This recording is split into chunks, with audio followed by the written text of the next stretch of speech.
Good morning dear friends, मैं doctor Mahendra Sarang. स्वागत है आपका हमारे YouTube channel English literature academy पे।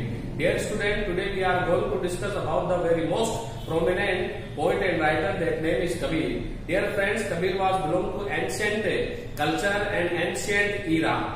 According to Kabir, he taught us about many kind of things. In the poem, it is needless to ask of a sant. We will discuss about the thought of Kabir, about a sant, about the casteism.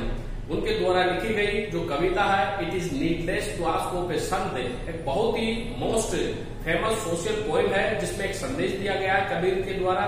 क्योंकि कबीर ने कबीर पंथ के नाम से जो धर्म चलाया था उस धर्म के अनुसार उन्होंने ये कहा था कि सर्वधर्म समान है, सबका मालिक एक है, ईश्वर जो है वो अलग अलग भागों में डिवाइडेड नहीं है।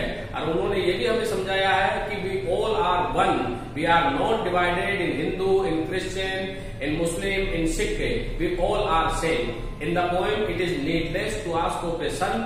He taught us about a great message and he tried to explain that a sant is not belong to any caste. A sant is being a follower of God and he is being a fulfill of God. So we should not ask a sant about his caste and we should not discriminate any person on the issue of casteism because we all are same and our Father, the God, is only one. God is created us.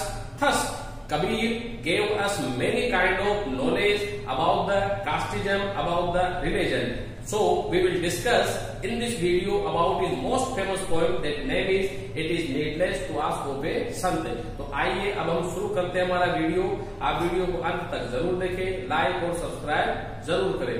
तो अब हम video शुरू करते हैं poem से related. देखो poem बहुत छोटी है जिसमें कबीर ने बहुत बड़ा मैसेज दिया है। इट इज नीडलेस, यह बेकार है, टू आस्क पूछना, ऑफ ए संत, एक संत से, the caste to which he belong, कि वह कौन सी जाति से संबंध रखता है। हमें एक संत से उसकी जाति नहीं पूछनी चाहिए। फॉर द प्रीस्ट, क्योंकि पुजारी, योद्धा, ट्रेडमैन, व्यापारी एंड ऑल द 36 कास्ट, सभी 36 जातियां अलाइक समान रूप से आर सीकिंग फॉर गॉड, ये सब ईश्वर की खोज करते हैं और ईश्वर को पाने का प्रयास करते हैं। यानी God is worshipped by all kind of 36 caste. So we should not ask a sant about his cast, हमें संत से उसकी जाति नहीं पूछनी चाहिए। इट इज बट फुली, यह लेकिन मूर्खतापूर्ण है, टू आस्क पूछना, व्हाट द कास्ट, किस जाति से, ऑफ ए संत में भी, कि वह संत किस जाति से हो सकता है, ये पूछना हमारे लिए मूर्खता भरा है। क्योंकि एक संत धर्म से संबंधित होता है, वह ईश्वर का पूरा शिष्य होता है, उसका संपूर्ण संवाद, संपूर्ण संसार, ये सब उसके अपने होते हैं। वह किसी जाति, धर्म आदि से बंधा हुआ है, किसी पर्टिकुलर समाज से बंधा हुआ नहीं रहता है, वह केवल ईश्वर का प्रवर्तक होता है। फिर लिखा है द बार्बर, किसी की नाई है सोड गोड, क्या नाई ईश्वर की सेवा नहीं करता, क्या नाई ईश्वर की खोज नहीं करता। द वाशर वुमन, एक धोबन एंड द कारपेंटर, और एक बढ़ई, क्या ईश्वर की सेवा नहीं करते। इस लाइन में कबीर ये कहना चाह रहे हैं कि all 36 caste are seeker of the God and they all appreciated God and they all worshipped of God to get some kind of peace. So we all are son of God and God is our master. We all are created by God. So according to God we are not divided in different caste. We all are same because we all are son of only one father, that name is God. तो कबीर ने इस कविता में बहुत अच्छा संदेश दिया है। तो फर्स्ट स्टंजा में कबीर ने हमें समझाने का प्रयास किया है कि हमें किसी भी संत से उसकी जाति के बारे में नहीं पूछना चाहिए। संत से ही नहीं, हमें किसी व्यक्ति को लेकर के उसकी जाति के आधार पर भेदभाव नहीं करना चाहिए। आइए अब हम चलते हैं सेकंड स्टंजा में। इस स्टंजा में कबीर ने कहा है the rishi Swapacha was a tanner by caste. उन्होंने कहा है कि ऋषि स्वपासा जो एक बहुत बड़े विद्वान थे, he was a great scholar, he was a tanner by caste, वो जाति से चमार थे।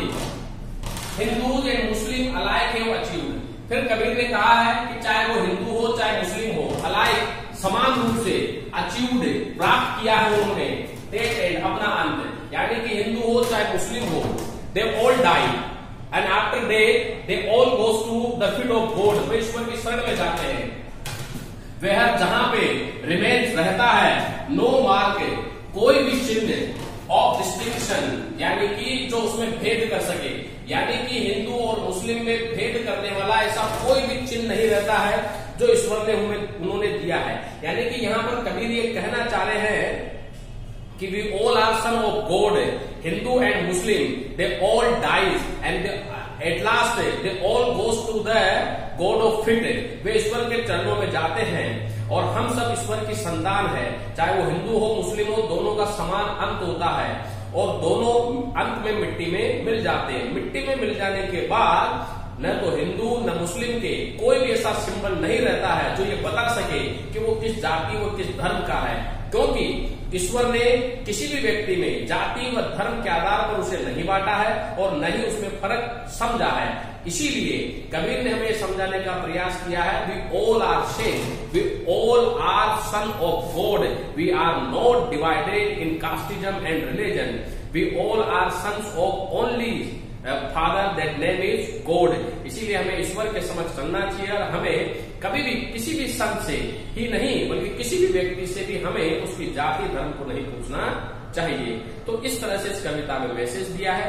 आई होप वीडियो आपको पसंद आया होगा। आप इसे लाइक और सब्सक्राइब जरूर करें। Thank you very much dear friends.